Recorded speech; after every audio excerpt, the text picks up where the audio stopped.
Star Trek is a series that has been going on for nearly 60 years at this point. A series with many shows, much expanded lore, and a whopping 13 theatrical movies. 6 on the original series, 4 on the next generation, and 3 in the new alternate timeline. Sadly, there was never a Deep Space Nine or Voyager movie. These movies have ranged over many years, the very first one being released on December 7th, 1979, and the most recent on July 22nd, 2016. We're approaching 10 years without a Star Trek movie, and the series has rarely seen grimmer days than it has over the last several years under the direction of Alex Kurtzman. But this is not a video where we are going to go over Alex Kurtzman and his many mistakes directing the Star Trek franchise. Also, we will not be covering the Section 31 film directly released on the Paramount Plus in this video, as that was not a theatrical release. Again, this is only the 13 theatrically released Star Trek films, so that's all you're getting. So, I know I've seen all of these movies growing up, but as I write this, it's actually been some years since I've seen any of them, so I'm a little bit curious as to what my opinions will actually be.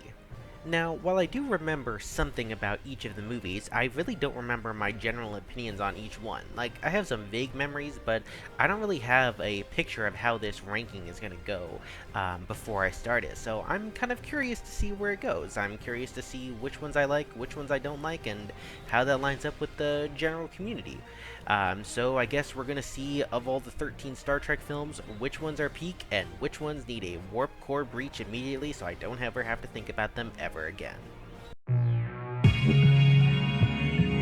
Man, this movie is so dang boring. It's so boring, in fact, that I'll be spending most of this segment talking instead about things that happened around the movie and that are related to it, but not directly about it. This movie had such an insanely troubled production cycle. It began a few years after the original series was cancelled in 1969. Series creator Gene Roddenberry was liking the idea of having a Star Trek motion picture, and he wanted to get it off the ground. The studio of Paramount also wanted it, but disagreements between Roddenberry and the studio caused the project to drag for quite a while. First, they couldn't find writers they liked, and they couldn't find directors they liked, and they couldn't find anyone who wanted to do the movie with the budget they had in mind, and they couldn't find a good script. This project was just never going to get off the ground, and it was eventually scrapped in favor of returning Star Trek to a new TV show, the infamously cancelled before it began Star Trek Phase 2. So they began building and planning for that, but it ultimately was scrapped too a few weeks before it was supposed to begin filming, as Gene Roddenberry had finally managed to convince Paramount to start the idea of a movie again. This movie really struggled to get off of the starting blocks here. It struggled with writing, with acting, with filming. Everything dragged on much longer than it was supposed to, and ultimately the principal filming for this film was finished at the end of January 1979, less than a year before it was supposed to be released. A lot of props and set designs were repurposed from what they had already done for Phase 2, and that's why this movie looks quite different from the rest of the movies and the original series. Personally, I like a lot of the costume designs, although it's not exactly the best, and I understand why they ultimately went back on it in the future films. Now, I don't know if it really matters, but the version of this movie I watched was the 2001 Director's Cut edition, which has updated CGI as well as apparently some better visuals and audio. And I don't really know how much has changed since I didn't really have a copy of the original, but let's just say whatever improvements they made were certainly not enough to save this film. This movie is just a slightly better version of 2001: A Space Odyssey. But don't get it twisted, fans of that movie, this is not a compliment. I do not like 2001: A Space Odyssey. The movie is so boring, with such a lackluster plot and barely enough forward progression, and the only thing good about that movie is the visual effects being really pretty. But you know what? That's not enough to make a good movie. And this movie is the same. The only difference is that the plot is slightly better than 2001: A Space Odyssey, so it gets a slight edge over that movie just for having a more interesting and logical plot. I don't think the comparisons are unfair either. Douglas Trumbull was the guy who did the visual effects for both movies, and his style is clearly here. Like, there's the whole scene where Kirk and Scott are flying around the dry dock with the Enterprise, and it takes like 5 minutes. It's so boring. Just get on with it, you know? Like, I don't want to see this. There's nothing going on. And that's the whole movie for like the first half hour. There's like a little bit of plot going on, but it's barely anything. By the time the Enterprise has left the space station, boring? It's like we're 35 minutes, nearly 40 minutes into this film, and the plot isn't even started yet. Like, really? Come on, this film has such poor pacing. So what's actually the plot of this film?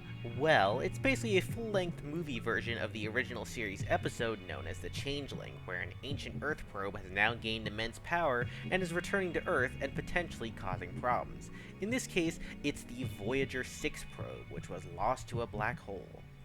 I think this movie does a decent job of building tension at the very beginning with the giant energy cloud that just absorbs 3 Klingon ships and an entire space station. Like, that's pretty scary. It's pretty crazy. But, like, then we find out that the Enterprise is the only ship within range to intercept this cloud, which, like, did Starfleet really just think that Earth was never going to get attacked? Like, there's no one in range for Earth? Really? I mean, I guess this is early in their history, so maybe they just didn't have as many ships as they would have by the Next Generations era. I don't know. Anyway, in this film, Kirk is now a Starfleet admiral and decides to take control of the Enterprise to face off with this new threat. The current captain of the Enterprise, Captain Decker, isn't very happy, and the film rightfully has both Decker and McCoy call Kirk out for basically being selfish and just wanting the Enterprise back, which is true, but like, they don't really do anything with this. Like, Kirk questions Decker a lot, and he does start to like actually ask his opinion later, but it's not really a real arc, I would say. There's no real arc for anyone in this movie. They're all just kind of boring, standard characters going through a pretty boring plot. Decker is my favorite character, but he's still really not that interesting. He has a love interest, sort of, in the form of the Lieutenant Ilia in this movie, who is a part of a race known as the Deltans, apparently, and I guess they have some sort of powers, but they're never explained, and also she dies halfway in, only to be reincarnated by the Voyager probe to basically be a conduit between the Enterprise and a probe. Yeah, that's cool. Also, Decker's choice to join with V'ger at the very end really doesn't make any sense. Like, why does he want it? He says he wants it, but I don't understand why. Is it because the probe took the form of Ilia? If so, like, why? Why does that affect his opinion? I just don't know. I don't understand Decker at all, and he's still the best part of this movie, because, you know, he's rightfully calling Kirk out and saying, hey, look, I should be the one running this mission. And honestly, yeah, Kirk should have taken a secondary role, but nope, he's too prideful. I guess the movie at least calls him out for that, but, like, still. Anyway, the most interesting thing about this movie is that later on in Star Trek's existence, they would imply retroactively that the machine planet where V'ger was repaired was actually the Borg homeworld, a plot point that is only occasionally referenced later on in the expanded universe, but I do really like this headcanon. I think it makes sense, and it's pretty interesting, and I do kind of wish we would get some sort of reference to it, but also I'm really sick of the Borg in modern Star Trek, so maybe it's better that it's not. Impressive visual effects aside, this movie is just not one that I could ever recommend to anyone, unless you're a die-hard Trek fan who really wants to see the very first Star Trek movie ever made. This is 2 hours of a hysterically low-energy conflict that's just... it's just so poorly paced, it's so boring. Never watch this movie. Never watch Star Trek The Motion Picture 1979. Worst mistake of my life. Though, credit where it's due, I do like the very last line of this movie, where Kirk simply says his heading is out that-a-way. I don't know. Something about that, it's just kind of charming. I love it. Most unfortunately, Star Trek X, Nemesis, leaves the Next Generation crew not with a bang, but with a whimper. At least it did for 18 years until Star Trek Picard brought them back from the dead to thoroughly and completely shatter any goodwill I had towards them. In retrospect, this movie isn't nearly as bad as what would one day come. So what was our final adventure for nearly 2 decades? Well, a group of Romulan generals assassinate the entire Romulan Senate with a bioweapon so that a Reman known as Shinzon can take control of the Romulan government as the new Praetor. Who are the Remans? Well, apparently every Star Trek character ever has completely forgotten to mention that Romulus has a twin planet in the same system, known as Remus, and that the Romulans subjugate and enslave the native Remans. I guess that just never came up when discussing the Empire for this entire time. Sure, this is one of those things that just feels like a complete pull out of nowhere that they just invented for this movie, and just, I really don't like it. So, the new Praetor asks the Federation to send an envoy of peace, and since of course the Enterprise happens to be the closest ship, they head off to do just that. and upon meeting him, Shinzon is revealed not to be a Reman, but to be a human, and more specifically, he's a clone of Picard. In a later scene, Shinzon explains that the Romulans somehow got Picard's DNA, and planned to create him to replace Picard as a spy, though the plan was never fully implemented, and so they decided to send him to the mines of Remus to die. So why would a group of Romulan generals support a group of Remans who are generally considered to be second-class citizens in the Empire? Well, Shinzon promised that he would strike at the Federation and take them out, though he keeps delaying, which rather annoys them. In one scene, Picard does express that he would like to trust Shinzon, though it will take time. Fortunately, he doesn't have long before he figures out what's really going on here. The Enterprise crew figures out that Shinzon's ship contains a large-scale bioweapon, the same one that was used on the Romulan senators early in the film, so they know he can't be trusted. Unfortunately, Picard gets kidnapped while their shields are down, but thankfully, Data shows up in the nick of time and helps free him. Why? Well, you see, there was an android that they picked up earlier named B4, who was actually secretly programmed to spy for the Remans. But thankfully, Data and Geordi figured it out, so Data replaced him when the Remans brought him over. We also learn that Shinzon is currently dying, and the only thing to save him is a full blood transfusion from Picard, which would of course kill Picard. So of course, a big battle ensues. The Enterprise E versus Shinzon's warbird, known as the Scimitar. The Romulans also defect from Shinzon and help the Enterprise out in fighting him off. Things kind of go badly, ships blow up, people die, the Enterprise rams the warbird, and Data in the end of the movie ultimately sends Picard back to the Enterprise after Picard goes over to the warbird to destroy it, and Data is the one who dies in the explosion. So why does Spock's death work and Data's does not? Well, Spock's felt like a full circle moment with the writing, finally fulfilling the thing he said earlier in the film, that the needs of the many outweigh the needs of the few, or the one. It felt like a climactic moment that was well built up to. Data's, though, he's just trying to stop the weapon, and that blows up the ship, and he's on the ship while it blows up. It doesn't really feel like there was good writing surrounding it, and maybe it could have been something impactful, but I really feel like it wasn't, and that sucks. This should be a big emotional moment, but instead I'm just like, I don't know, I feel like with better writing I would have cared, or they would have just gotten Data off the ship. It just kind of feels like they wanted to have their character death moment, but not really put in all the work they needed. There are some potentially interesting on-the-surface discussions about how Shinzon is Picard's dark mirror, his dark reflection, a version of him that is evil due to all the horrors he survived, but I just don't really care, and I think Data solves it by saying, yeah, you guys are two physically identical beings, but you've lived completely different lives, you're not the same person. And that's true. Shinzon is just not really a compelling concept of a villain, and I just don't care about him. Though I do feel bad for Tom Hardy, who did play this character, because he got a lot of backlash for playing him. But that's not really his fault. He just got an acting gig, so I feel sorry for him, but at least his, career eventually recovered from this. So, some other nitpicks? Well, there is a lot of unnecessary slow-mo in this movie that's really jarring and out of place. There's a scene where Shinzon and his viceroy psychically essay Counselor Troy for some reason. Don't know why that's there. And then B4 just feels completely unnecessary. I remember even the very first time I watched this film some time ago, I knew from his existence that, okay, yeah, he's here because Data is gonna die, and he feels completely pointless, and I wish they just wrote him out of the movie. Not really a fan of him, nor the action scene that occurs when they're retrieving him. The movie at least ends on a nice and hopeful note, with the Federation and the Romulans finally starting to talk with one another. A hopeful venture that is being headed by Captain Riker and his wife, Deanna Troi, aboard the USS Titan.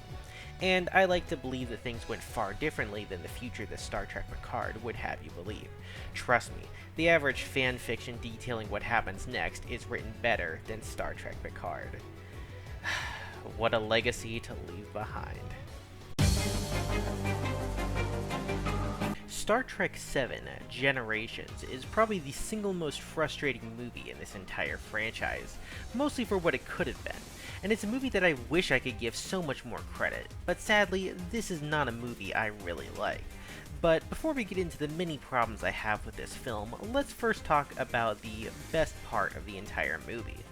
This movie has the perfect opening act, with Kirk, Chekhov, and Scotty all attending the maiden voyage of the USS Enterprise B. It hasn't been very long in-universe since the Enterprise A was decommissioned and Kirk retired after the end of the Undiscovered Country. This is more of a symbolic in-universe passing of the torch, and I very much like it. Something I really love is that how even when a crisis breaks out, Kirk does not attempt to take control of the Enterprise from Captain Harriman. It shows how much he's grown as a person since the motion picture in Captain Decker, how he's finally okay and willing to let others take charge, but still willing to jump into the fray the moment he's asked to. I really love how when the captain asks Kirk to take command while he goes to deal with the situation in engineering, Kirk says no, he'll go, and Captain Harriman's place is on the bridge. I love that character growth, and how Kirk seems to be lost after a hull breach in engineering, but it seems that at least he went out the way he would have wanted, saving the ship he loves. So after that event, we jump forward in time 87 years as Worf is promoted to Lieutenant Commander in a holodeck simulation. Personally, I think the scene where Data pushes Dr. Crusher into the water after she tells him to be more spontaneous and live in the moment is perfect, and I don't know why all the characters in-universe have such a problem with it. Like, come on, he was doing what she said. Because he doesn't really understand humor and why Crusher is angry at him, Data decides to install the emotion chip he got back in the Next Generation, and personally, I really hate this decision. I always felt the core of Data's character was his lack of emotions, the fact that he didn't have any, but Brent Spiner is such a talented actor that he could still portray Data as having them even though he technically didn't, and I think that giving him the emotion chip just feels like a cheap excuse to not try as hard, so that he could have easily visible emotions for people to see when it's like, well, part of the fun of it was that you couldn't see it, but you knew he still had them in a way, even if he technically didn't by programming. It's just a really frustrating thing, and I hate that they ultimately decide to stick with it, and yeah, he still has his emotion chip by the end.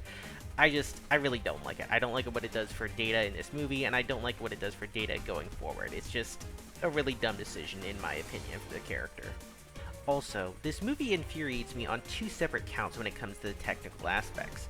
Firstly, they use a mix of TNG and early to mid Deep Space Nine uniforms that is just like, it's inconsistent. I don't like how it's inconsistent, and it's just very distracting to see, oh, well, sometimes they're in this uniform, sometimes they're in the other, and sometimes characters change uniform style between scenes, and it's just like, it's really distracting and annoying. I wish they went with either style for the whole movie all the way through. I don't really have a preference which one. Secondly, the sets in this movie for the ship scenes are way too dark. In the show, the Enterprise sets were always full of this bright, warm, and welcoming light. New Star Trek does that as well, but they're more sterile white lights, and I'm not as big a fan of it. But the Next Generation always had this soft, warm tone to the ship's lighting. But in this movie, apparently 90% of all the lights are offline because this movie has the ship be too dark, and I really don't like the vibe of it in this movie.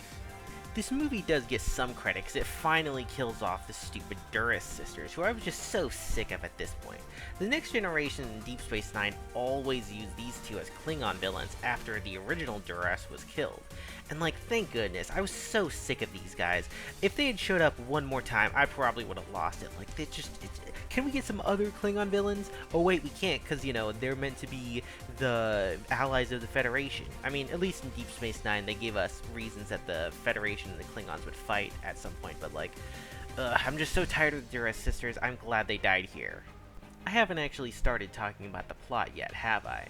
Well, the crisis at the start of the movie was an energy ribbon that had caught 2 ships worth of El-Orient refugees in it. The Enterprise B only managed to rescue a fraction of them before the ships were destroyed. The El-Orients, as you might know, are the race that Guinan is a part of, and they're refugees because the Borg destroyed their homeworld.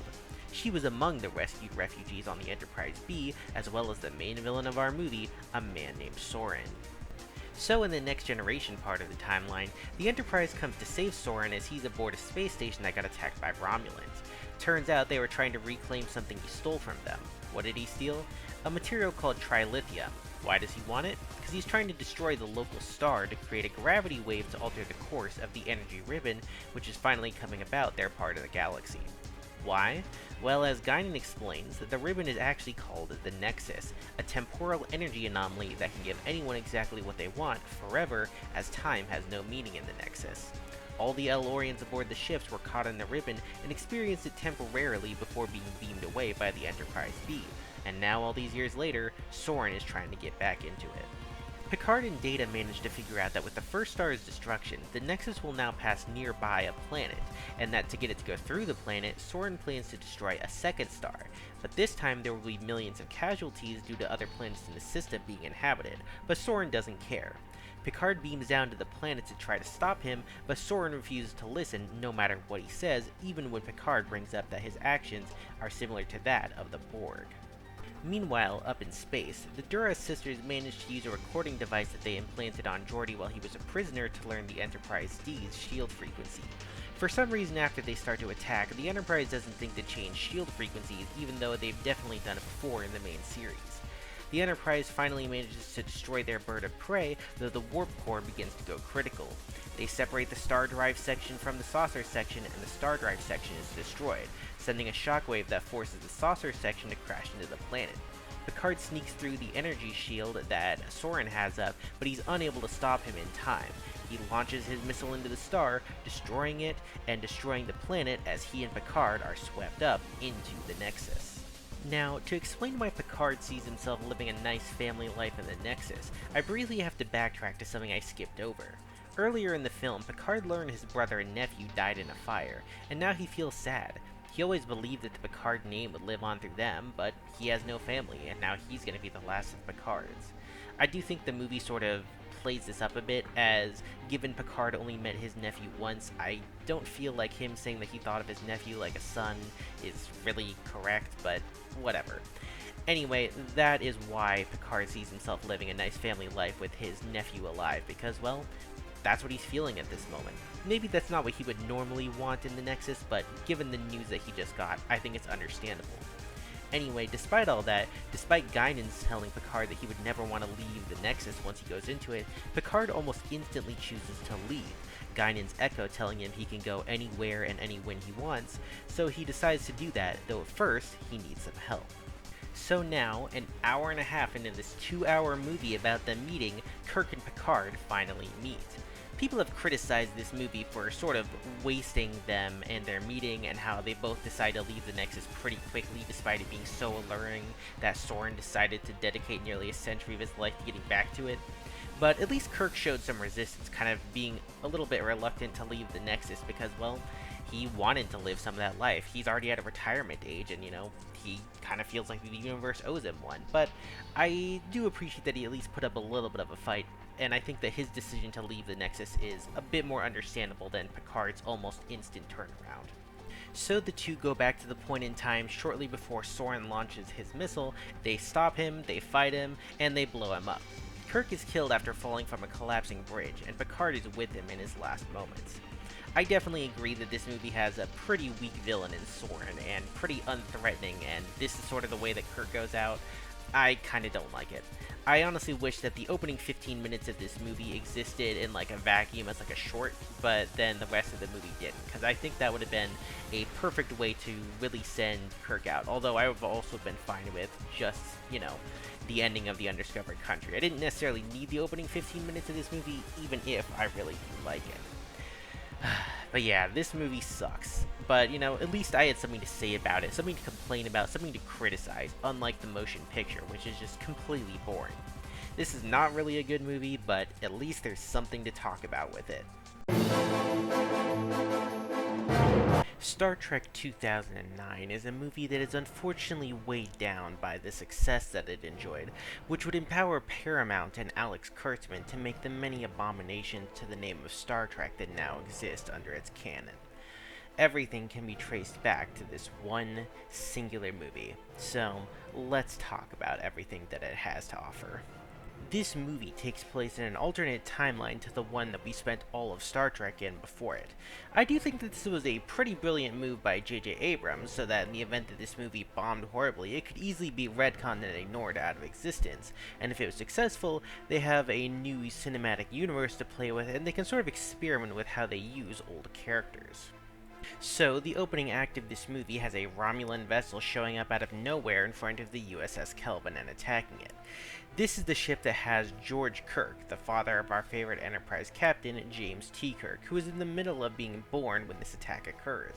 The Kelvin is ultimately destroyed with George on it as they try to defeat the far superior vessel, and Kirk subsequently grows up without a father, whereas in the main timeline, he did have his father with him every step of the way.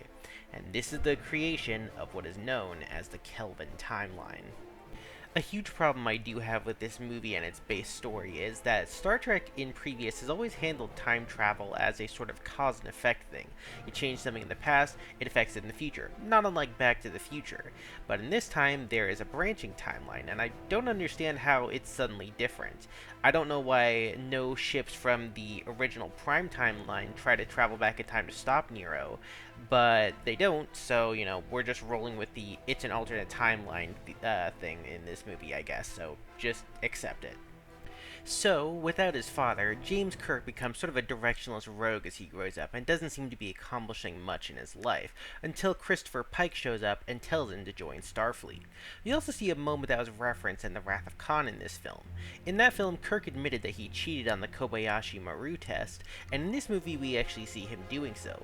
In that movie, though, it's sort of implied that he just tweaked the parameters to make it possible to win, whereas in this one, he basically makes a complete joke of it, and it's treated much more seriously as a cheating offense, whereas in that timeline, it says he was given a, commendation for original thinking. So, what's the deal with Nero? Well, he's from the future in the Prime timeline. See, he is a Romulan miner, and in his timeline, there was a star that blew up that ultimately destroyed Romulus. Spock had agreed to work with the Romulans to try to stop it, and he invented something called red matter, which can create black holes. He intended to shoot it into the supernova to stop it, but while he did create it, he ultimately failed to do it before Romulus was destroyed. So Nero, seeking revenge, basically attacked Spock and traveled back in time to alter history and get his revenge. So he captures Spock's ship after waiting for a number of years, gets the red matter, and after marooning Spock on a certain planet, then he injects the red matter into the core of Vulcan and destroys the planet with a black hole. So, yeah, that's his whole deal. He's from the Prime timeline, and he created the Kelvin timeline as revenge for Spock for failing to save his homeworld. Nero does say that part of his reason for doing this is to prevent the tragedy that will occur, but no it won't. Destroying the Federation has no effect on the star that goes supernova, so he is stupid for that, but he also admits that he just sort of wants revenge, which I think is really the truth. Anyway, after massacring both a Klingon fleet and a Federation fleet, and destroying Vulcan, he decides to head out on a course for Earth to destroy Earth and ultimately the core of the Federation. The long and the short of the finale is that Kirk and Spock manage to defeat him and activate the red matter that absorbs his ship and escape, and they're okay. So, yeah, that's ultimately how the finale goes down. And now we should talk about the new cast of the film that are replacing the old characters we've come to know so well. One thing I really appreciate about this movie is that the actors were directed not to imitate the old actors, but to try to recapture their energy and then do their own thing. And for the most part, I think they did a pretty good job. I would say the two most different characters are Kirk and Uhura. Kirk is played by Chris Pine, and, he has the same energy, I think, as William Shatner, but it's different because, of the different backstory for the two different Kirks, so I think a lot of the changes with how Chris Pine portrays the character make a lot of sense. Similarly, Zoe Saldana's Uhura feels a lot more headstrong than Nichelle Nichols kind of did in the original series, but also Nichelle Nichols had a fiery energy in a lot of the movies that was not there in the original series, so I think that little bit of spice is definitely accurate to Uhura, and Saldana's performance of a more headstrong and fiery Uhura in her younger years, to me, it makes perfect sense, and I love it. I would say that the two characters who feel like they captured their original character the best are the casting choices of Karl Urban for McCoy and Anton Yelchin's Chekhov. I feel like the two of them most feel like their original series counterparts, and I think that's a good thing. They very much feel like what I would have expected from them, and I like that. Two characters who I am more indifferent on are Zachary Quinto's Spock and John Cho's Sulu. They both feel like they were definitely fitting the role that they were cast in. Like, I don't have any problems with them, but I also wouldn't say that they're necessarily being exceptional. They're like a good solid B. You did the job well, and I don't really have any problems, but it's not really outstanding or anything. Honestly, I think the only miscast is Simon Pegg as Scotty, who I feel like just is a completely different character who really has no reason to be. I don't know, he just does not feel like Scotty to me, and I can't say I'm a fan of this role for Simon Pegg. Alright, now it's time to complain. Firstly, I hate the Romulan design in this movie. The bald heads and the tattoos really clash under the typical Romulan look that we've grown to know. And considering they're supposed to be from the Prime timeline, yeah, it just doesn't make sense. And also, they're said to be minors, but like, it was literally established in Star Trek Nemesis that the Romulans have the Remans do all like their hard physical labor, so like, why would there be any Romulan minors? I really don't know. But even that aside, I just think that the overall design for the Romulans looks far too human and just not like the Romulans at all. I really hate the design of the Romulans in this movie. Secondly, while the new Enterprise bridge does look very nice, outside of the random physical levers that really shouldn't be there, I really don't like the rest of the ship. Like, the engineering section looks like a power plant, and guess why? Because it was filmed inside of a power plant. Other parts of the interior, they look like a brewery, and guess where it was filmed? You guessed it, a brewery. So, like, I just don't understand. It just looks like something you can go out and see anytime you want, because you can get a tour of a brewery, or you could go get a tour of a power plant. And it's just like, wow, this looks like the interior of the Enterprise, and that's not cool. It's supposed to be futuristic, like in the TV shows, but nope, it just looks like something you can go and see on a weekend off or whatever. I just don't like it. I also have some problems with the writing of this film. Firstly, while Spock being an outcast as a child makes sense due to being half human, half Vulcan, I really don't understand why there are Vulcan bullies. I would have assumed that they merely make Spock feel isolated, as bullying is more of an emotional thing, so I don't know why they try to do that. It seems a little bit un-Vulcan.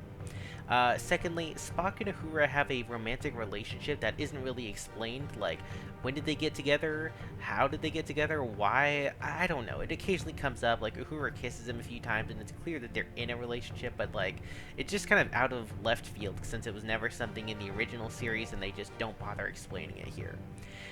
Thirdly, the transporter sequences take far too long. They never took this long in any of the other series unless like there was technical difficulties, but it just seems to take that long in general, and it seems played out intentionally for the sake of drama, and I'm not really a fan of that there. Fourthly, the computer not understanding Chekhov's accent I think is a really stupid gag. Like, it's so throwaway, it never needed to be in there, and like, in the future they would definitely have a computer that could discern accents, so like, why? Why? Fifth, I don't know why they have a reference to the Cardassians. Like, I guess it was never officially established when first contact with the Cardassians were, but based on the way the Next Generation plays out, I sort of assumed that it was during that era, but I guess they never officially said, so maybe they can retcon it so that it was in the original series timeline, just no one ever brought up this huge threat to their power, so sure, whatever. And sixth, I don't really understand why Spock Prime insists that Kirk needs to become captain of the Enterprise and command it. I guess just because his Kirk did, and I guess he was right, but it seemed weird that he was so insistent on it and that Spock, his, counterpart, could not take command of the mission, so whatever, just, those are some things that I was thinking about. One final compliment I will pay to this film is that I really love the new Star Trek theme song that was developed for it. It's epic, it's fitting, it's grand, and it's catchy too. I really like it. But at the end of the day, some pretty good acting from our new principal cast can't save a story that sort of fundamentally breaks all of their Star Trek time travel logic. And it really gives the series a poor visual and writing direction for its future that is unfortunately still ongoing. In my opinion, it's a failed but earnest attempt to recapture what people loved about the series. And, given how most people react to current Star Trek, ultimately it was not a good decision, given how most people seem to hate it. But, there's at least some things to like about this movie, I guess, so it's not the worst thing in the world. Much as Star Trek IV, The Voyage Home, is the time travel story of the original series films, Star Trek VIII, First Contact, is the time travel story of the Next Generation films. And just like it, I have a lot of problems with it, although kind of more so, but in a completely different way. The Voyage Home, I mostly had problems with the time travel aspects, and for First Contact, it's much to do with pretty much everything else about the movie, so let's get into it, shall we? This movie gets straight into the action. Right at the start, the Borg are invading Federation space again with a singular Borg cube. Starfleet tells Picard and the new Enterprise E crew to guard the neutral zone while they fight the Borg, but the fleet starts getting destroyed, so Picard and the rest of the Enterprise crew say, screw it, we're going back to Earth to help destroy the Borg cube. Despite it being only about 6 years since the Battle of Wolf 359, I guess the Federation's doing much better, because with Picard's leadership, they blow the Borg cube to bits. Unfortunately for them, a Borg sphere escapes and travels back in time to assimilate Earth in the past and stop the first contact flight done by Zefram Cochrane in the past. The sphere also gets blown up by the Enterprise, but the damage is still done. See, before it got blown up, the Borg sphere damaged Cochrane's ship, so part of the crew has to head down and help repairing it so that the flight goes on as scheduled. And about half of the movie is dedicated to this story, and I really have nothing to add to it. They do it, they tell them about the future, and really that's it. The only really notable thing is, at one point, Cochrane, after they tell him that they're from the future, says, "You guys are on some kind of Star Trek? Haha, roll credits, CinemaSins funny moment, yay." The other half of the story follows Picard and the rest of the Enterprise crew fighting off the Borg, who are starting to assimilate the Enterprise E. How are they doing that? Well, just before the Borg sphere was destroyed, they magically transported over without the Enterprise knowing. I know they say that the shields were down and they could have done it then, but like, the Enterprise E also has, intruder alerts and like scanners, so how did they just not notice that the Borg were suddenly there? Like, really? I don't know. I just kind of find it pretty stupid. The other joke that made me laugh in this movie was when Picard tells the rest of the crew that the reports of his assimilation were greatly exaggerated. I choose to take it as a Megamind reference, even though this movie came several years before Megamind, and I know it's technically a quote to some historical literature or something like that, but I don't know, it's just funnier in my head as a Megamind reference. So, during a battle in main engineering, Data gets kidnapped and we eventually come face to face with the villain of this movie, the Borg Queen. One of the most controversial Star Trek villains, mostly because people don't like the fact that there's a Queen Bee for the Borg. And while I understand the mentality of having one, since the Borg are sort of like insects, and insects have a queen, so the Borg might have a queen, I just kinda don't like it. I always thought the Borg were far more intimidating as a hive mind with many voices, which, side note, the Borg voice in this movie is kind of just like one modulated voice instead of multiple all at once, so that sucks too. I also don't like how weirdly sexual the Borg Queen is. Like, it's just kind of awkward, and it's not funny or cool or anything. And oh, boo-hoo, she just wanted an equal person to stand by her side, and that's why she made Picard into Locutus, and why she tries to alter Data in this movie. She just wanted someone to love. Doesn't that make her sympathetic? No, it doesn't. Let me send the saddest subspace message on the world's shortest frequency. Like, seriously? That's her motivation? That's so stupid. While I may have had some problems with the Moby Dick metaphors in The Wrath of Khan, I have a lot more problems with the Moby Dick metaphors in this movie, because they're so much more unnatural. You wouldn't have really known it necessarily in The Wrath of Khan if you didn't know the quotes from Moby Dick, but they just outright call Picard Ahab in this movie, because he doesn't want to abandon ship and self-destruct it to get rid of the Borg. I mean, doing so would literally strand them in the 21st century, so I can understand why he wouldn't want to do that, but nobody really wants to listen to him, and they just all think he's crazy, and I just think that's dumb. I also really hate how Picard snaps at them, especially Worf. It just felt extremely out of character for him, and it just was kind of one of those things where it's like, I just didn't understand that character choice. There's really just not much else to say about this movie. They melt the Borg Queen down to her parts, and then they break them, but she'll be back in Voyager. She can just regenerate, because that's how she works for some reason. This movie is just... it's an action movie before it's a Star Trek movie. It has nice looking visuals, but that's about it, and it's just the thing that really drags the movie down for me. I guess you could probably enjoy it if you're more of a casual Star Trek fan, but as for me, just, this one was not it, Chief. Sorry. Star Trek V, The Final Frontier, is often said to be the worst Star Trek film. It even has the second lowest critical ratings outside of only the Section 31 movie that I'm not covering in this video. People say it's not Star Trek, that it's too cheesy, that it tried too hard to be a comedy. There are tons and tons of criticisms for this movie. But me?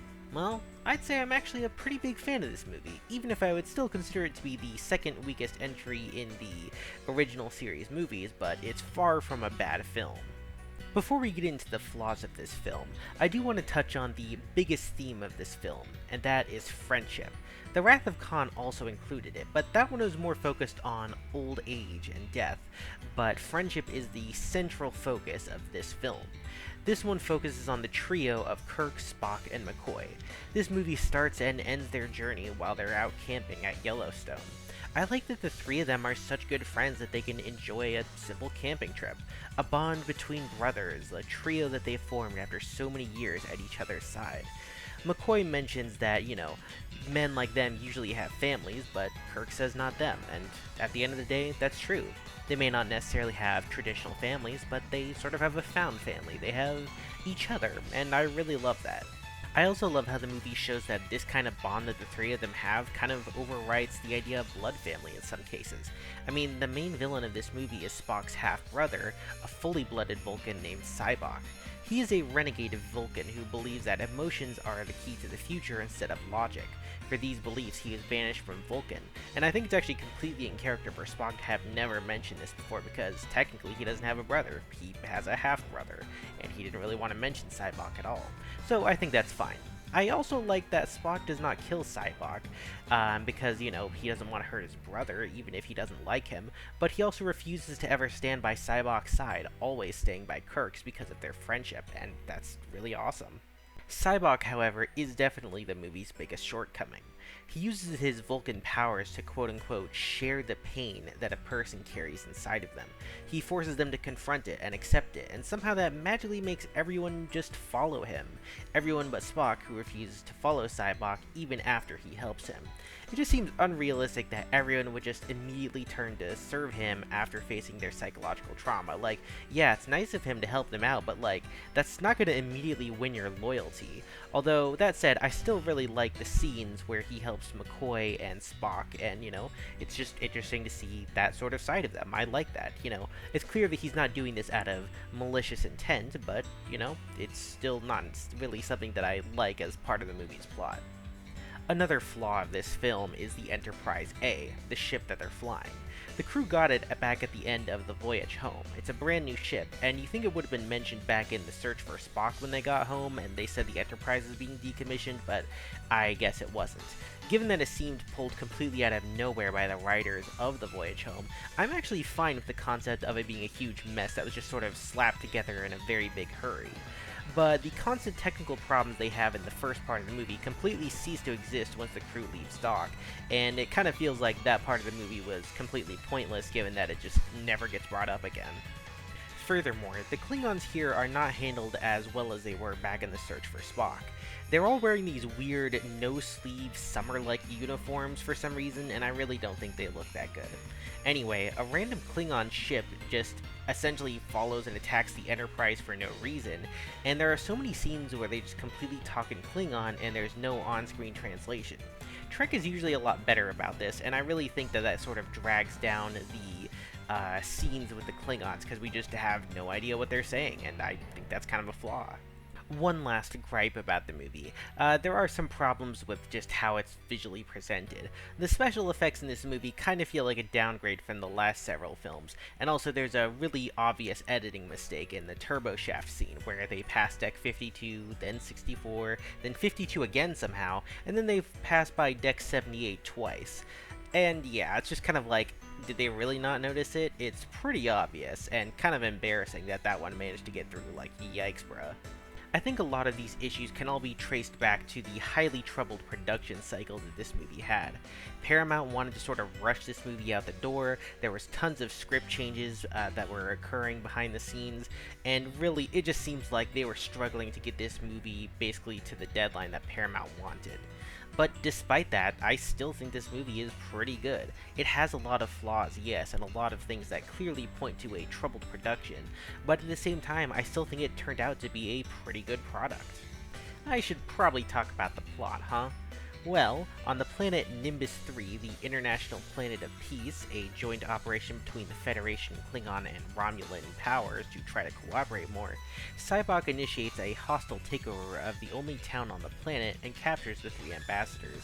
Kirk and his crew are ordered to go save them despite their ship being a wreck, and I really don't know why Starfleet does not just give them a better ship, given they say that there are other vessels in range but not enough experienced commanders, and they could have just, given Kirk a fully functional ship, but I guess that was, unnecessary given that they ended up not running into any problems, but, you know.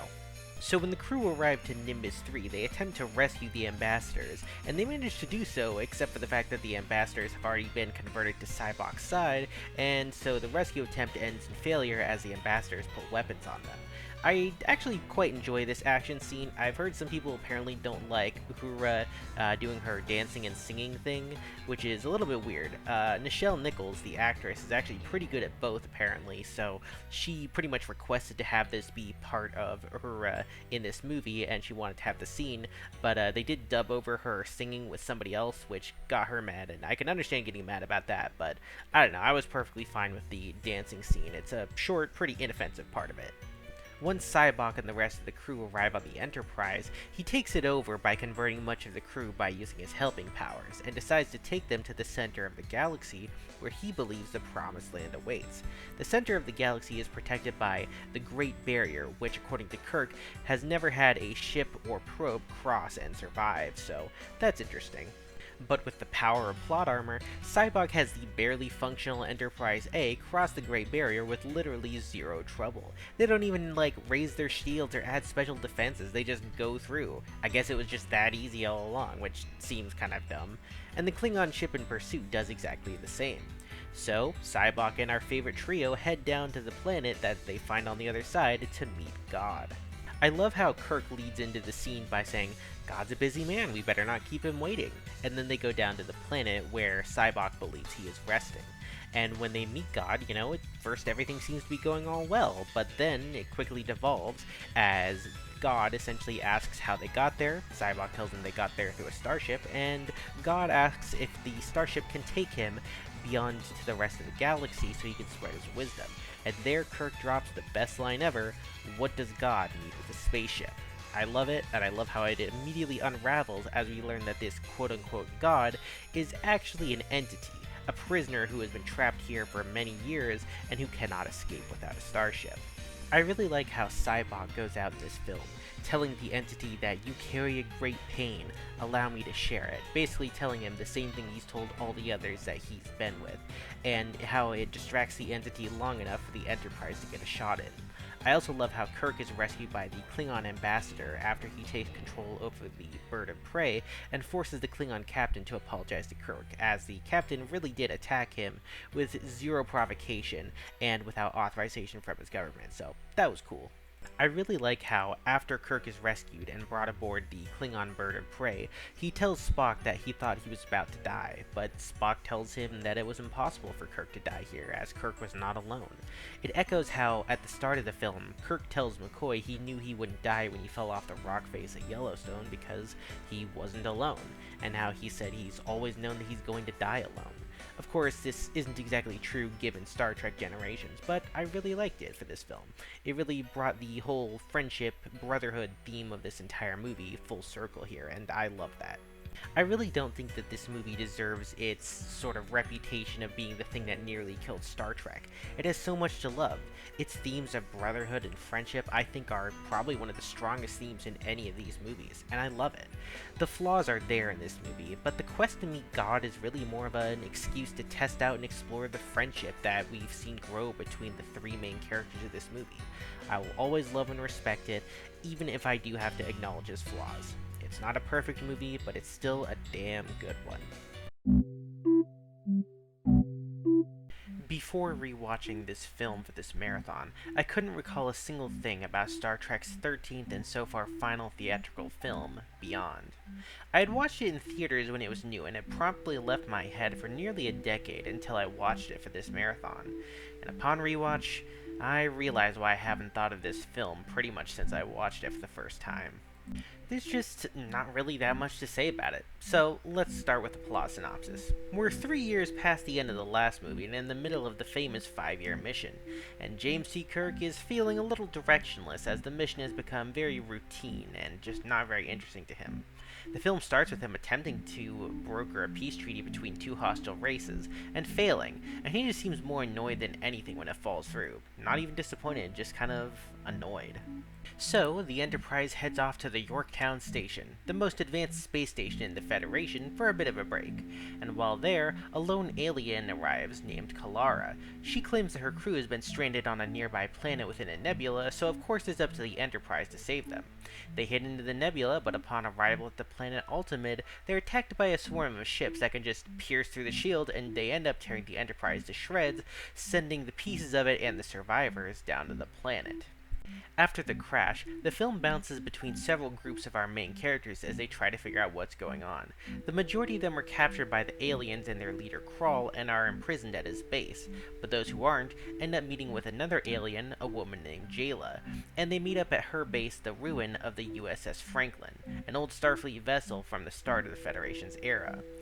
Jayla has mostly fixed it up, but with Scotty's help she finishes fixing up some other systems, and those who are free help rescue those that are not from Krall's base.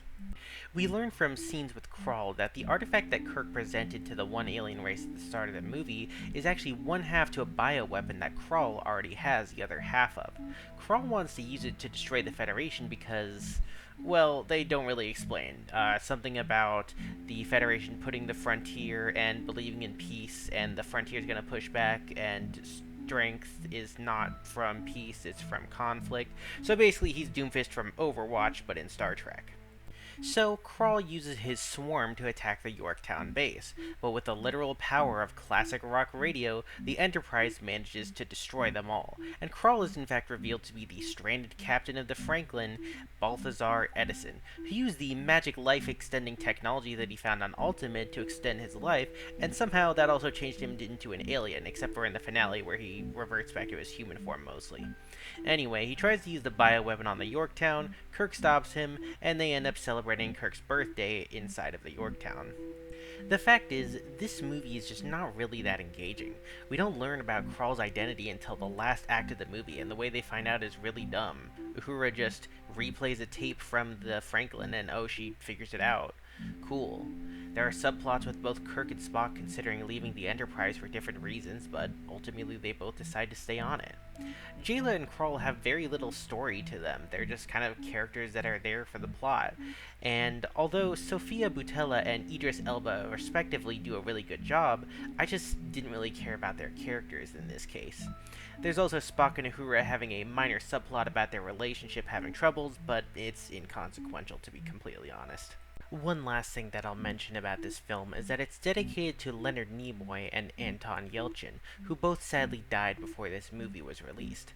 I wish a better movie could have been dedicated to their honor, because really, this movie is far from bad, but I was just really disengaged with it for so much of it, and that's never a good thing for a film. I want to have emotions one way or the other, but I just felt almost nothing for the entirety of this film. It's just this unfortunate gap that it's in, that it's just forgettable rather than being really good or really bad.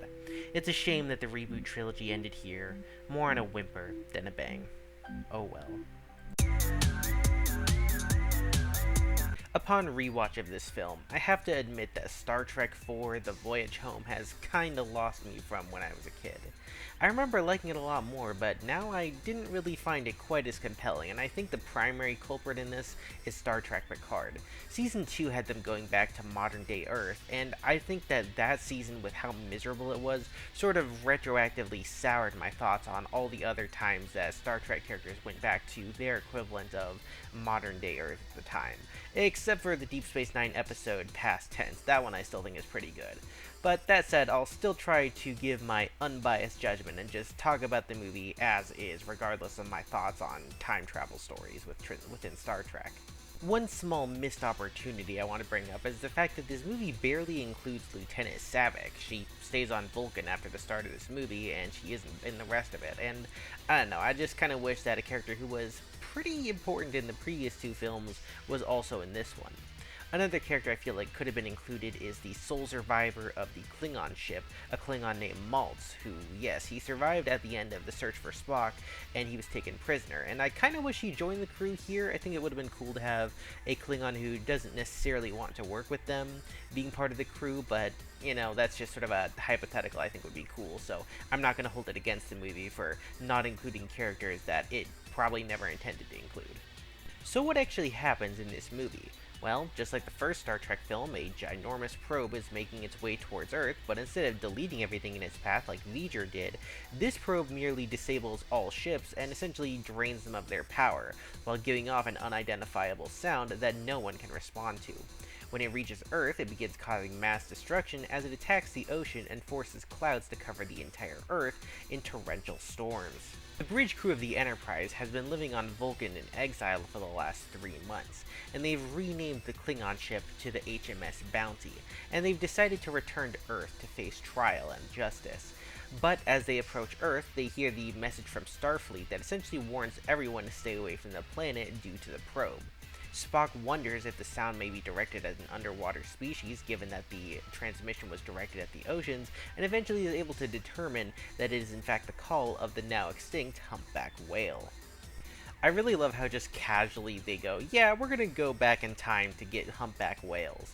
And it's like, yeah, I mean, I guess they really don't have a choice considering humpback whales are extinct and exist on no other planet, but it's just so funny that Spock's like, well, turns out there's no humpback whales in the future, so I guess we gotta go back in time. And Kirk's just like, yep, alright, Spock, just start making the calculations, let's get going. And just like, what? I guess they're just gonna go back in time. Cool. Yeah, it's just kind of ridiculous, but also funny that they just immediately decide to go through with it, though. I guess it would have been dumb if they had to wait 20 minutes for them to decide that, so yeah. As cool as the slingshot maneuver around the sun is, a problem I have with this movie is the crew's behavior in the past. Despite Kirk warning them to try to blend in, they really do a pretty poor job and don't really make any efforts to actually blend in.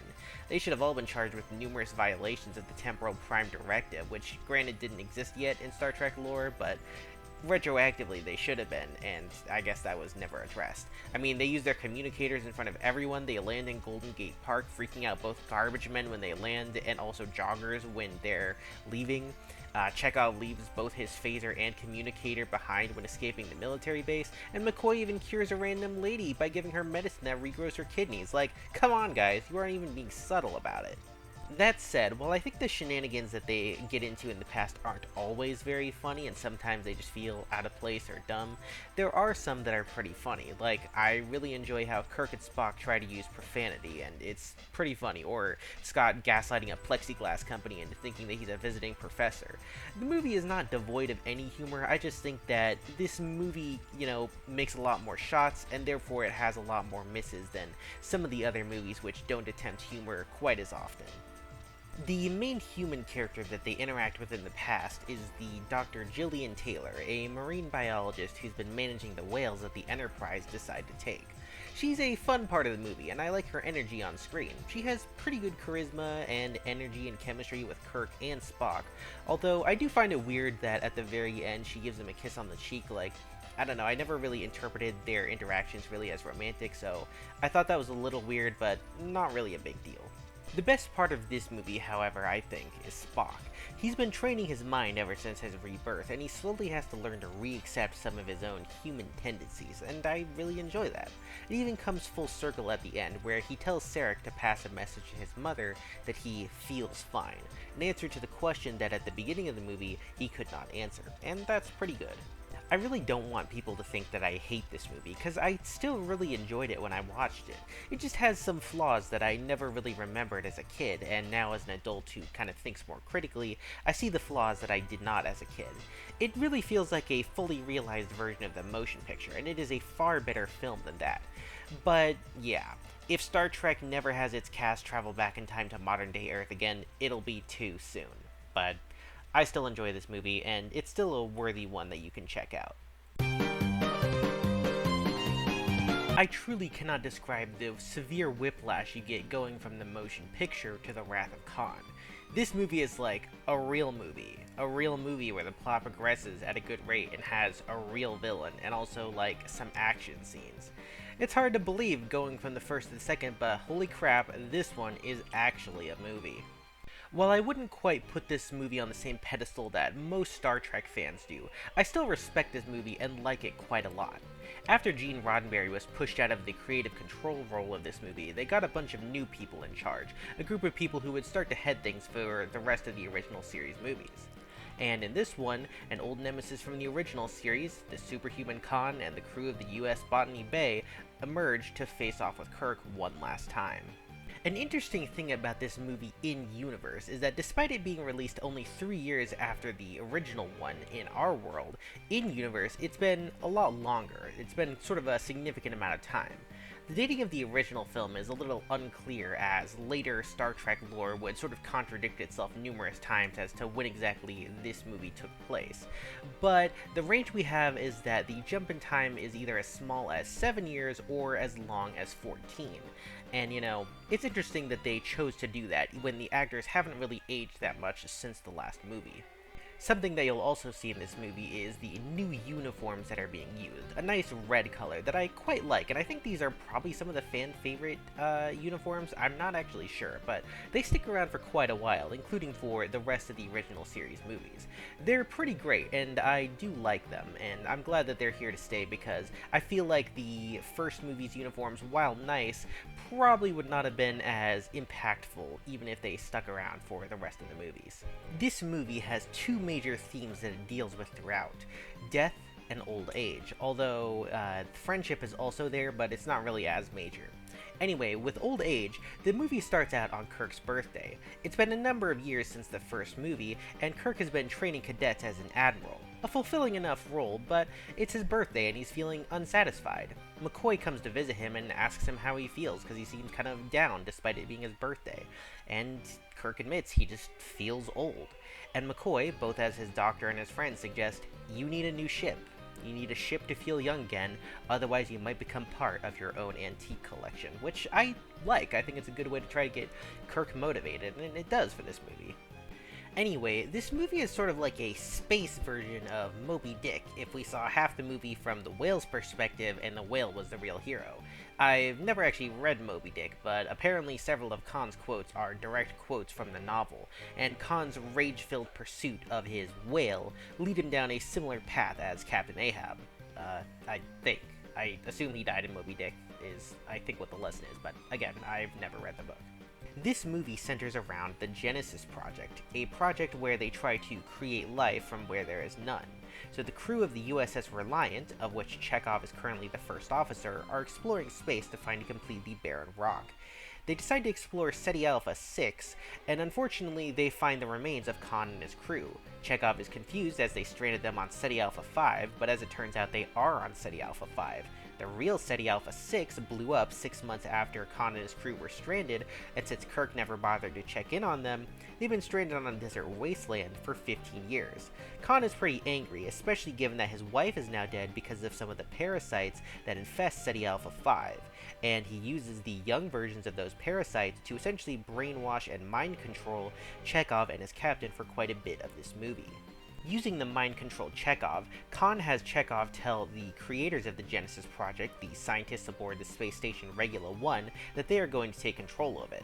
And, of course, the scientists don't want that. So, they tell them that Kirk was the one who made the order, even though he didn't. And so they, of course, try to contact Kirk to ask him why he's doing so, but when they're cut off, Kirk has no choice but to travel towards the space station and try to get this whole mess sorted out.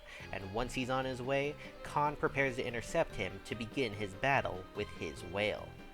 And I have to admit, this is where I start to have problems with the movie. Khan is so consumed with his rage that, I just don't buy him as this super genius that he's supposed to be, given he's an enhanced human.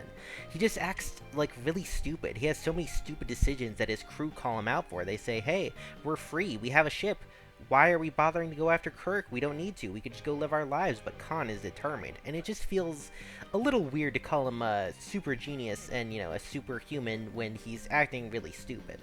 I don't know. I feel like a character like Harry Mudd from the original series, who Kirk has already defeated twice, 3 times if you count the animated series, would have been a better role.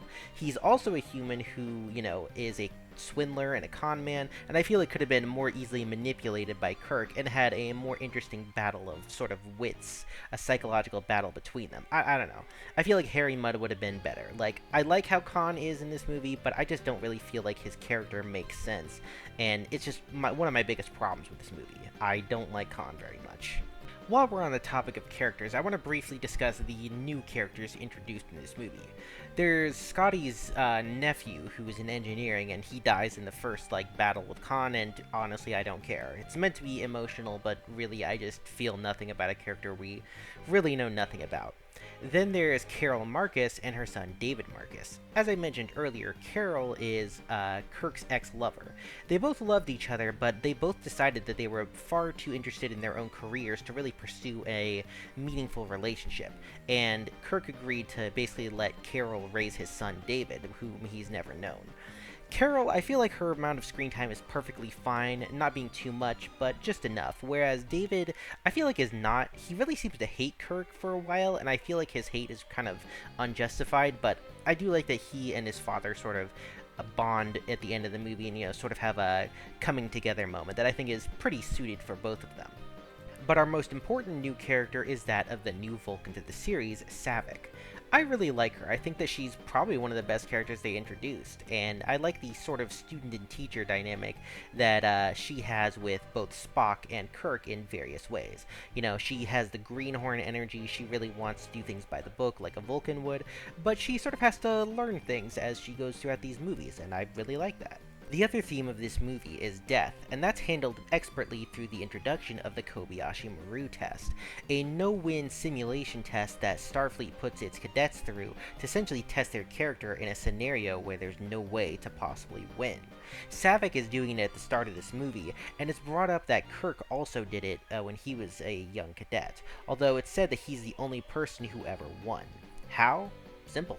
He reprogrammed it. He cheated. He never got to face a no-win scenario, because he doesn't believe in it. He fundamentally believes that there is always a way to win, but he also avoided confronting death, and that's something that Saavik is having trouble doing. She agonizes over the test, wondering what else she could have done, thinking it's kind of unfair of Starfleet to test her that way, but at the same time, it's a way for her to learn, but it's also a way for Kirk to learn in a way. Spock, however, never took the Kobayashi Maru test when he was in Starfleet. I'm not exactly sure how, but apparently he never did. He says as much when he's dying. So now, as much as Saavik has been trying to agonize over the Kobayashi Maru test and, think about what could have been done differently, now so Kirk and Spock are also forced to confront the Kobayashi Maru as, now Spock is dying. He's dying because he made the ultimate sacrifice. As he says in his dying words, as he said earlier in the movie, the needs of the many outweigh the needs of the few and the one. He truly put everybody above himself to make sure the ship survived. And that's really great, both to show Spock's, strength of character and, show that Kirk still has his weaknesses too, and I really like that. This movie ends with Spock's funeral, and I really like how Kirk says during it that of all the souls he ever encountered throughout space, Spock's was the most human, and that's really sweet of him. I like it. And I do think that James Doohan's bagpipe performance really kind of kills the mood, but other than that, it's a great scene. His body is sent down to the planet that was created when the USS Reliant blew up because of the Genesis device. So now there's a new planet with new life, and that's where Spock's body will rest. Just as it had to wrap up its theme about death, it now has to wrap up its theme about old age. And in the last scenes of the movie, we see Kirk once again asked how he feels, and to which he says he feels young, because, well, he was finally humbled by having to confront death in a way that he never had to do when he was younger, so he feels young again. And I really like that, how it wraps him up for this movie, but also sort of sets the stage for the future. I really like it. Anyway, yeah, this movie is great. It's a gigantic step up from its predecessor, and even though I don't hold it in quite the same regard as everybody else, I still very much like it, and it's absolutely a worthy movie that you should check out. Seriously, you really should just pretend that the original movie just doesn't exist. It really has no hold over the entire franchise. Star Trek Into Darkness, the second entry in the reboot trilogy, is, thankfully, a far better film than the first.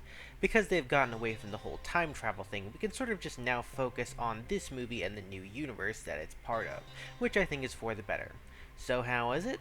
Well, much like the second movie in this series, The Wrath of Khan, Into Darkness sees the crew of the Enterprise face off with the superhuman Khan for the very first time, but it's a much different way than they did in the Wrath of Khan movie, since they don't have the episode Space Seed as history. This is their first encounter with each other in this timeline. After a mostly pointless opening act, Kirk is demoted and a Starfleet archive base is blown up by one of its officers, and it is revealed in a communication that he sent to Admiral Marcus that he was being manipulated by the man who helped save his daughter's life, Commander John Harrison. Harrison then attacks a meeting of captains and first officers with the ship, and while Kirk is able to successfully take it down, Harrison manages to escape using a transporter to the Klingon homeworld, and Pike is killed. After this event, Kirk begs Admiral Marcus to send him after Harrison, and Marcus agrees, equipping him with a set of 72 long-range torpedoes that are allegedly untraceable, developed by Section 31. Are you serious? This is part of why I don't like the writing around the new era of Star Trek. Everybody knows about Section 31. Back when it was revealed in Deep Space Nine, it was like nobody knew about Section 31, and it was supposed to stay that way. No one was supposed to know that that part of Starfleet existed. But in the new era, everybody knows about Section 31. And, Marcus just casually reveals it here. It's so stupid. I really don't like it. But, this is basically the only part of it that they talk about it, so whatever. Anyway, the Enterprise agree to go after him, and while Kirk is at first willing to use the torpedoes on Harrison, the other members of his crew quickly convince him that Harrison should instead be captured and stand trial for his crimes. However, they are going without Scotty, their chief engineer, as he refused to allow the torpedoes to be brought on board and resigns when Kirk orders him to accept them. So for this movie, Chekhov instead takes over main engineering. So, Kirk and a few others head off to the Klingon homeworld to apprehend Harrison. They get caught by the Klingons, but Harrison shows up out of nowhere and destroys the entire squad and takes down one of their ships, and then suddenly and unexpectedly surrenders to Kirk. Confused by Harrison's actions, Kirk does some investigation and interrogation, and we learn that within the special missiles are people in cryosleep, and that John Harrison does not exist because his real name is Khan. The people in those missiles? Khan's crew. Khan tells Kirk how Marcus woke him up and manipulated him, and how he always wanted to get back at him. But, suddenly, out of nowhere, Marcus shows up on a new ship, a giant warship known as the USS Vengeance. After talking to Kirk, Marcus realizes that he's talked to Khan and decides to kill him and nearly destroys the Enterprise. Kirk, however, has a chance to stop him, as Scotty managed to sneak aboard the Vengeance while it was still in space dock and disabled all the systems right before Marcus could destroy the Enterprise. So, Kirk frees Khan and the two of them make it over to the Vengeance to take the ship, and they do so, only for them to turn on one another right away. Khan ends up killing Admiral Marcus before sending everyone back to the Enterprise and demanding his crew back. After being threatened by Khan, Spock agrees to let Khan beam the missiles aboard his ship, but not before extracting all of his people from the warheads and activating them to blow up the Vengeance. And this explosion sends both the Vengeance and the Enterprise spiraling towards Earth. Kirk, in a role reversal of what happened in the Wrath of Khan, enters the irradiated engineering section to repair the warp core to save the ship before everybody dies, but unfortunately, he dies in turn. After witnessing Kirk's death, Spock beams down to the planet to capture the escaping Khan. He wins, and his blood is used in the transfusion to bring Kirk back to life, saving his life. And Khan, well, he's put back into sleep, and he and his people are put into storage while the Enterprise heads out on its legendary 5-year mission. So, some additional thoughts on this movie outside the plot? Well, I think the cast aside from Scotty is still great. I think Peter Weller as Admiral Marcus and Alice Eve as his daughter are pretty good. Some of the Enterprise interior shots are better than before, but some of them are still using the same brewery shots. I think the entire opening act is completely pointless given what it leads to, and it could have been heavily reworked and made better. And despite comments that Starfleet is not a military organization, they have some shockingly militaristic uniforms, especially in the ending scene on Earth, and I find that a little bit strange. The Klingons appear very briefly in this film, but they look a lot more accurate to what they should be than the Romulans did in the last movie. Not exactly the same, but close enough to where I can give it a pass, and again, they're barely in this movie, so that's good. Also, Kirk's death scene here is very equal to Spock's in Wrath of Khan in my opinion. They're both as emotionally powerful as they should be, but they're just played differently. So it's hard to really compare them when I think they sort of go for different emotional beats, but I like both of them. That said though, Spock's Khan scream in this movie is not as good as Kirk's Khan scream from Wrath of Khan. Even I'll admit that. And honestly, this might be controversial, but in terms of just the character of Khan, this movie writes him far better than the Wrath of Khan ever did. I always felt that movie kind of made him an idiot with its Captain Ahab metaphor it was going for, but in this movie it shows him as being the capable genius he should be, and it shows a reasonable way that Spock outwitted him. I love that characterization. But I won't really compare Benedict Cumberbatch and Ricardo Montalban's performances, as I think they're both equally good, and I'm not really an acting expert. I think they both bring a similar but different energy that is very good in different ways. I don't really have a favorite between them, I think they're both excellent as Khan. Anyway, that's about it. This movie may be fairly derivative of The Wrath of Khan, but it told a very different story from that movie, and I think these two movies do different things better than the other, they each have different beats that I think are better than the other ones. Some things The Wrath of Khan does better, some things Into Darkness does better. I just really like this movie, and I would never call it a terrible movie. I don't have quite as much to say about the third entry in the Star Trek series, other than that it frickin' rocks. I know this is a hot take, but I think this is a much better movie than The Wrath of Khan. I've heard people say that the story drags it down, but I heavily disagree. Instead of a weird Moby Dick in space adaptation, we have, in my opinion, a much more fun and interesting story, although there are a couple of things that are kind of weird and hold it back a little bit, but they're fairly small, but let's get into them before we get into the good parts of this movie. Firstly, it's stated by David in this movie that he used a substance we've never heard of before called proto-matter in the Genesis device. This is something that Savick claims is widely denounced by all scientists, and that him using it has cost lives, but like it didn't. Regardless of its status, Khan would have used the Genesis project to lure Kirk to his doom, and if it didn't exist, he would have killed others and used something else, so I really fail to see how David's actions using the proto-matter have really cost anybody's lives, except for his own later in the movie. Secondly, while Spock is rapidly aging and maturing, he begins to undergo his first Pon farr, and Savick decides to help him through it, cause I guess he would have died otherwise, given the nature of Pon farr. And it's a little bit weird, I kinda wish they just didn't include this part in the movie. It was pretty unnecessary, and thankfully they don't linger on it for too long, but definitely something that I felt was kinda unnecessary. Third, I do think it's a shame that Uhura is not really in the majority of this movie. She's in the beginning and the ending, but the middle chunk of this movie she's completely absent, which is, kind of a big shame, because Nichelle Nichols is a great part of the cast, and I wish she was still here. She's great in that one scene where she has the random Starfleet guy go into the closet at Phaser Point, but I kinda wish she could have joined them for the whole journey, but yeah. Other than those three pretty small things, I absolutely love this movie. It sort of continues the themes of feeling age, as the Enterprise, when it returns to Earth, is going to be decommissioned for being 20 years old. We also see pretty early on that McCoy is acting odd and talking like Spock. Turns out that thing he did at the end of the last movie, where he told McCoy to remember, was not just symbolic. As we learned from Sarek, his father, McCoy has taken on Spock's Katra, or his spirit, within him. Sarek is initially a bit angry that Kirk did not bring Spock's body home, but he calms down when they learn how Spock transferred his spirit, knowing that Kirk nor McCoy really had any way of knowing. Sarek tasks Kirk with retrieving Spock's body, despite the fact that the Genesis planet and the Genesis project in general are now a banned topic at Starfleet because they're quite controversial now. But he says he knows that Kirk will find a way. It's not very logical of him, but it's heartfelt, and I've actually always liked that characterization about Sarek. Despite being full Vulcan unlike his son Spock, he still has his weaknesses with logic when it comes to his son, and I've always liked that about him. But really, I love pretty much every single scene in this movie. I love watching the crew steal the Enterprise from the Earth dock. I love how Scotty sabotaged the Excelsior so it couldn't pursue them. I love the Klingon captain in this movie, Kruge, who is played by Christopher Lloyd. I love the self-destruct sequence and the shot of them watching the Enterprise go down as they stand upon the Genesis planet.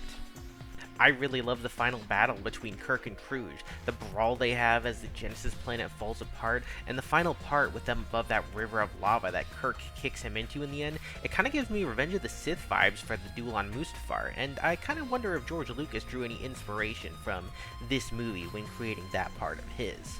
I really love the scene where Kirk hears that David is dead after Kruge has his crew execute one of the prisoners. It honestly seems like they had just told Shatner that his real-life son had died. Like, you can see the despair and the sadness and the anger in him during that whole scene, and it's just so well done. Shatner really gave it his all. I've heard some people say that they think David's death kind of didn't mean as much, and it was just trying to be a death for the sake of being a death like Spock's was, but I couldn't disagree more. Shatner really does a great job in this, and I think it really means a lot to Kirk's character at this point. Oh yeah, and one more small thing. Saavik is actually played by a new actress in this movie, because I guess there were some contract disputes with the original actress between The Wrath of Khan and this one. But that said, I think the new actress, Robin Curtis, does a perfectly good job, just as good as her predecessor, and I'm perfectly happy with her in the role in both this movie and the next one. A few more brilliant parts. I really love when McCoy tells Spock he couldn't bear to lose him again, and I love how at the end he agrees to go through with the Vulcan ceremony of transferring his spirit back into Spock's body because he wants to help his friend. Sure, there might be danger for him, but he's gotta help his friend, and I really love that. In general, this is like really DeForest Kelly's time to shine, as he has to sort of both act as himself, but also sort of act Spock-like in a few scenes, and I really love that. I also really love how Kirk turns Spock's words from the last movie around on him at the end. When Spock asks him why he did what he did, Kirk brilliantly replies that sometimes the needs of the one outweigh the needs of the many, and I really love how he turns that around. It's such brilliant writing. This movie is just so damn good, and I just like it more than Wrath of Khan. I think it has a more engaging villain, more engaging action scenes, and just more engaging dialogue and character development. It's really good. I think it's better than Wrath of Khan, and I don't care who disagrees with me. I know that's an unpopular opinion, but this movie is just so great, and I love it a lot. This video will definitely be one for hot takes, because I found myself very much enjoying Star Trek IX: Insurrection. This is easily my favorite of the 4 Next Generation movies, and the only one I would call legitimately good and want to watch again in the future. Why? Well, simply, I agree with the critics. This feels like an episode of the show made into the movie, but unlike them, I don't consider that a bad thing. After all, the TNG show was really good, so I really like the movie that feels like an episode made into a movie. So, let's get into it, shall we? So what happens in this movie? Well, in this movie, the Federation have allied themselves with an alien race known as the Son'a. They're an aging race who uses illegal weapons, slavery, and drugs to get what they want. Basically, they're kind of the scum of the galaxy. So what business does the Federation have with them? Well, they're on a joint study project of a pre-warp civilization known as the Baku. And it seems to be going pretty well with their observations, at least until Data seemingly goes berserk out of nowhere, exposes their base, seems to violate the Prime Directive, and essentially places the Federation officers under arrest on the planet. It's a little bit weird for him, huh? So, under the command of Starfleet Admiral Dougherty, Picard comes over to the planet to stop Data. However, while trying to figure out exactly why he malfunctioned, they discover a holoship meant to remove and transport the Baku off-world without them knowing. Picard decides he can't let this stand, so he confronts Dougherty and the Son'a leader, an alien known as Ruafo. The Son'a frankly don't care about Picard's moral objections to this and are getting impatient, so Picard decides to take things into his own hands. Why did the Son'a need to remove the Baku? Well, you see, the Baku homeworld is a homeworld that has a radiation that essentially keeps the Baku eternally young, and the Son'a want this desperately. So, Picard goes down to the planet along with his bridge crew, and they decide to defend the Baku from the Son'a attempting to forcibly remove them. They use the mineral deposits and also transport inhibitors to prevent them from just being beamed away, and Picard eventually gets tagged by a dart that allows for transport and is taken hostage. He does eventually convince Dougherty to see reason. Unfortunately, though, Ruffo is not in a reasonable mood when Dougherty finally decides to object, and the alien kills the Admiral. Before all is lost, however, one of the Son'a finally has a change of heart and helps Picard stop the activation of the Collector, before Ruffo decides to beam aboard and reactivate it himself. Fortunately, Picard ends up activating the self-destruct, and the day is saved for the Baku. That basic plot summary, however, passes over a lot of the great aspects of this film, so I want to go into that now. Firstly, I really love the rekindling of Troy and Riker's romance. It was something that was hinted at from the beginning of TNG, and even when they had other romantic partners, there was always a special bond between these two, and I'm glad that they got to have their romance again, that they finally have gotten to this point in their lives where they're willing to try to pursue it again, as a couple once more. And I really like how, even though beardless Riker is kind of cursed, the reason he does it is because Troy teases him, saying it's kind of gross to kiss him with a beard. I mean, I know he gets it back later, but I don't know, I just find that kind of charming that Riker's like, yeah, okay, I'll shave my beard if that's what you want, Troy. It's just kind of adorable, if I'm gonna be honest. During this movie, Picard also has a romance subplot with a Baku woman named Anji, and I think it's perfectly fine for Star Trek standards. Star Trek has never been the greatest with romance, but I think this is perfectly fine. The bond between them feels special and naturally developed, and honestly, it's not a forced kind of rush thing. I think that their bond to like each other and sort of have romantic inclinations is, perfectly natural, and I think it progresses at the perfect rate. And I certainly hope Picard got to spend that nearly a year of shore leave he mentioned at the end of the movie with her. I think he definitely deserves some time off. I really love the scene where Geordi gets to see a sunrise for the first time in his life. It's just kind of really pretty that he gets to have this moment of enjoyment. I love it. I also love how unflinching Picard in his belief that this is a violation of the Prime Directive, even if Dougherty is technically trying to skirt around the rules. I love when he asks Dougherty how many people it takes for a forced relocation to be considered bad. The Baku may only number around 600, but as Picard points out, it's no different from similar events in history, such as the Trail of Tears. This movie manages to balance both lighthearted jokes and, fun moments with a serious discussion about the topic of forced relocation of indigenous people. And that's something I always thought that Star Trek did well, balancing fun with serious topics of real-world importance. And you may have had a lot of questions about why the plot has to be like it. For example, why does the Baku need to be relocated? Simple. The Son'a's method for extracting the radiation from the planet will destroy it, and they don't want to kill them all. Why do they even need the planet when there's similar radiation all around the sector? Well, apparently the de-aging only works on the planet. Why don't they just live on the planet with the Baku? Easy. The Son'a are really old, and they may not survive the several-year wait it will take for the effects to kick in. Why didn't the Baku share this stuff? Well, they are warp capable. Shouldn't they have done it? Well, they gave up their technology long ago in favor of a simple life. Most importantly, how did the Son'a even know about the Baku? Well, the plot twist near the end is that the Son'a and the Baku are actually the same race. See, around a century ago, there was a rebel faction of the Baku that wanted to essentially go off-world, and they tried to forcibly take over the colony, but they failed and were ultimately exiled for their actions. They began to age, they began to turn to crimes. They clung on only with the power of science, skin stretching, and treatments from weird alien ladies in latex suits. This is why the second-in-command Gallatin actually has a change of heart later in the movie, because the people they would be destroying are old family and friends.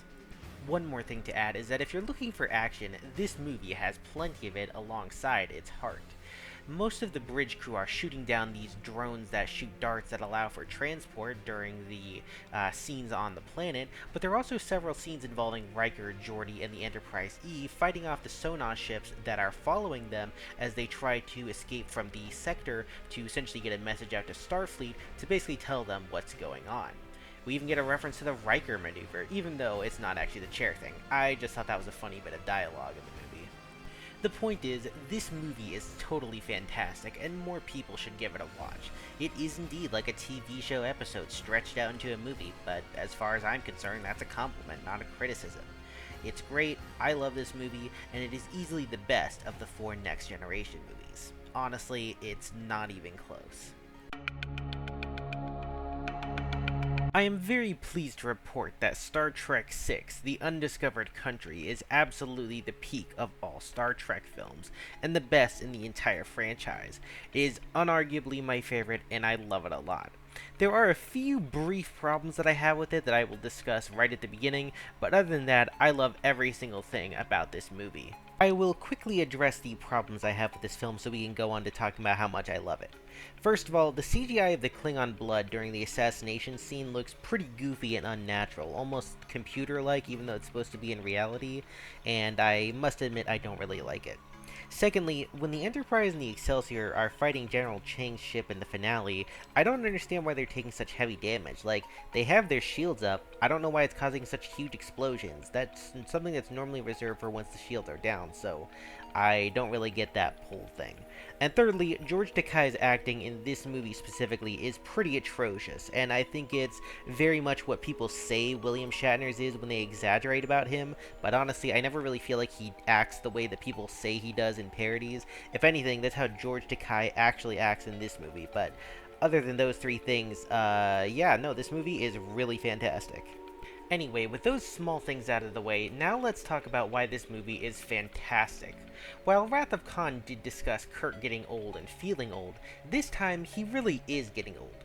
We've taken a 7-year in-universe time gap, and we're now only a few months out from Kirk's official retirement, as well as the retirement of most of his bridge crew. A Klingon moon has exploded and is causing an ecological crisis on the Klingon homeworld of Kronos, and because of this, the Klingons are finally willing to enter peace talks with the Federation. Kirk is assigned by the Starfleet High Command to escort the Klingon ambassador to peace talks on Earth, though he's extremely reluctant to do so because he really doesn't trust Klingons. Spock recommended him for the job, and he's not very happy with it, but as it is his duty, he complies and agrees to go do so. While The Wrath of Khan drew a lot of inspiration from Moby Dick, this movie brings a lot of inspiration from Shakespeare, including the movie's title, The Undiscovered Country. In Hamlet, it refers to death, but in this movie it refers to the future, as said so by the Klingon ambassador during the dinner scene. It also echoes real-world events of the time, the Chernobyl disaster mimicking the moon's explosion, the fall of the Berlin Wall, and the end of the Soviet Union, which would officially dissolve 20 days after this movie was released, something that I consider to be pretty incredible timing. While the dinner scene that I mentioned previously does start off okay, it's pretty clear that tensions are still high, both on the side of the Federation and on the side of the Klingons, as there's a decent amount of arguing and debate at the dinner scene that kind of shows that there is still a long ways to go, as the ambassador even tells Kirk. And just as the ambassador leaves the ship, he tells Kirk that the future will be hardest on them, the old members of the generation. The peace will not be easy, but it seems clear that he actually does want it. Unfortunately, the peace talks are pretty quickly put in jeopardy, as the Enterprise seems to fire on the ambassador's ship, and 2 unknown assassins board it, attacking several Klingons and mortally wounding the ambassador. McCoy and Kirk board the ship, and McCoy attempts to save him, but is ultimately unsuccessful. Just before he dies, the ambassador delivers Kirk one last request, asking him to not let it end this way. And after he dies, Kirk and McCoy are officially arrested. I really love the trial on the Klingon homeworld. The Federation does try to rescue Kirk and McCoy, but international laws are brought up and they're forced to stand trial. Michael Dorn, the actor of Worf from The Next Generation, also plays the Klingon defense lawyer, also named Worf. It was never outright said in the movie, but we know through outside material that he was actually confirmed to be Worf of TNG's official grandfather. I really love how the prosecution and the defense are both taking the court at the same time. It's more like a battle. It's, to fit the Klingon culture, the courtroom is more like a battlefield as both the prosecution and attorney argue at the same time. I think it's a very good way to show the difference of court, and I really like it. I also like how Michael Dorn acts differently than Worf of TNG, which was intentionally done by the creators of this film, not wanting them to end up too similar. This Worf is a bit more confident, a bit more straightforward, outright, and sure of himself, and I really like that, and very much credit to Michael Dorn for his amazing job. I really love the sequences in the middle chunk of this movie. On one side, you have Spock playing the part of Sherlock Holmes as he and the rest of the Enterprise crew attempt to unravel the truth of the assassination and what really happened that night. I love them searching the Enterprise top to bottom, trying to figure out where those boots are, where the uniforms are, and seeing them slowly put together the truth one piece at a time as they have to delay their reports to Starfleet. On the other side of things, you have Kirk and McCoy trying to survive in the Klingon penal colony. I really like how during this segment of the movie, Kirk expresses to McCoy that he was afraid of the future, and he regrets that his fear is sort of what held things back, that he was unable to see that the Klingon ambassador was genuine about his desire for peace, and he couldn't see that before he died. They manage to escape with the help of a fellow prisoner, Marcia, and she betrays them, but honestly, I'm not really surprised. It's like, what do we really expect? But I do love how the Enterprise ultimately rescues them right before the Klingon warden reveals to them who ordered their deaths. Perfect comedic timing, Spock. You got it. I also really enjoy the twist traitor among the Enterprise crew, the new character, Lieutenant Valeris. Apparently this part was originally devised with Lieutenant Savick from the previous movies in mind, but ultimately this was axed because they didn't really want to turn a fan favorite character like Savick into a villain, which I completely agree. I also really love that she is not a Romulan in disguise, which has happened at other points in the series, a Romulan trying to be a Vulcan, and I'm glad that that wasn't the case of her. She just is a Vulcan who essentially is acting as a traitor, because by her logic, the Klingons can't be trusted, so the only thing to do is to sabotage the peace. I like how it shows that logic can be flawed and ultimately be used to twist things around, an idea which is also expressed during the events of Star Trek Voyager. I really like how after Spock is done extracting information from Lieutenant Valeris, there's a scene between him and Kirk within Spock's quarters, where they discuss their own mistakes, their own biases, their own prejudices. You know, Kirk's towards the Klingons that he couldn't get past because of his son, and Spock being unable to see Valeris' betrayal because he believed in her as his protege. They both admit their flaws, and Spock wonders if they've gotten so old and inflexible that they've outlived their usefulness. And Kirk says, well, essentially, everybody's human, everybody makes mistakes, and ultimately they still need to come together one last time. Kirk still needs him, and they've got one last job to do to save the day. So, who is the puppet master behind these schemes? Well, we have three of them. We have Admiral Cartwright of the Federation, we have General Chang of the Klingons, and we also have the Romulan ambassador who goes completely unnamed throughout this entire movie. The three of them colluded to assassinate the Klingon ambassador, and intend to also assassinate the Federation's president in an effort to sabotage the peace talks. I believe it's in the novelization of this movie that someone points out that all three major powers worked together so hard to try to sabotage peace talks that they inadvertently proved that they could indeed work together in peace, which I find really hilarious, personally. Anyway, after defeating General Chang and his special bird of prey, Kirk and company beam down to the planet's surface and prevent the assassination. They expose and reveal who all the traitors are, and after Kirk gives a nice speech, the new ambassador of the Klingons, who is the daughter of the one who was assassinated, tells Kirk that thanks to him, her father's hopes have been restored, and Kirk responds by telling her that so have his sons. And with that nice note, there's applause as the peace talks can now finally go forward uninterrupted. After saving the day, Kirk and the crew of the Enterprise are ordered by Starfleet to return to space dock for decommissioning. However, Spock suggests telling Starfleet to go to hell, and Kirk agrees with him, and he tells his crew to set course for second star from the right and keep going all the way to morning. The kind of silliness here that I think echoes the order to set course for That-A-Way at the end of the first movie.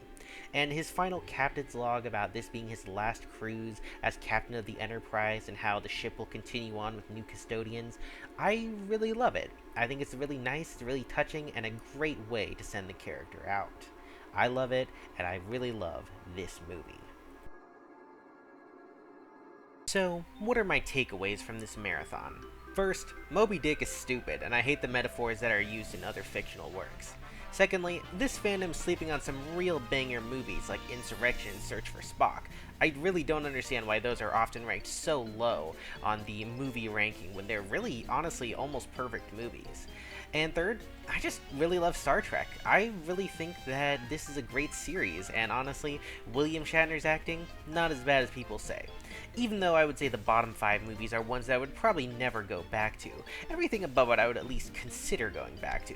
I really enjoyed this marathon, and who knows, maybe one day I'll be back to talk more about Star Trek. But for now, I'm signing off from the Final Frontier.